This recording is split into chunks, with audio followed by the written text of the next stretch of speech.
A donné des porte-voix à des gens qui disaient qu'ils voulaient d'abord que Macron s'en aille, ce qui est totalement anti-républicain. Deux, qui voulaient lui couper la tête, comme Louis XVI. Trois, qu'il voulait le mettre sur un bûcher. Mais la façon dont on a donné des porte-voix à ces femmes et à ces hommes qui disaient ça était absolument infâme, très mauvais signe. Vous avez dit à ce propos, il y a quelques jours, que vous vous étiez engagé en Libye en tant que juif et que si vous n'aviez pas été juif, vous ne l'auriez probablement pas fait.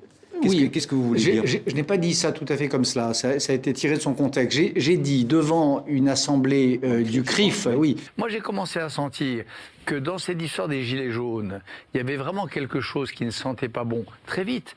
Dès le premier samedi, d'ailleurs, dès le premier samedi, j'ai prononcé un discours le lendemain du premier samedi.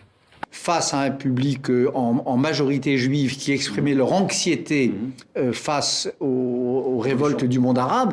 La tonalité anti-républicaine, la tonalité anti-Macron, le côté on va le chercher à l'Élysée, tout ça m'a déclenché ma troisième oreille. J'ai senti avec la troisième oreille que quelque chose était en train de se mettre en marche là, qui ne ressemblait pas à la grande France que j'aime.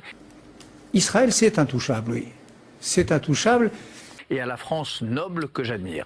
Il était très important pour moi que mon pays, la France, que j'aime comme tous les Français, avec patriotisme, se porte en première ligne d'une défense d'une révolte dans le monde arabe. Attendez, je suis plus que très attaché, je suis inconditionnellement attaché à Israël. Je suis un ami inconditionnel d'Israël. Et se porte en première ligne d'une défense d'une révolte dans le monde arabe. Et troisièmement, je disais à ces gens qui étaient là, à ces amis, que la métaphysique juive, telle que je l'entends après Emmanuel Lévinas et d'autres, commande de tendre cette main.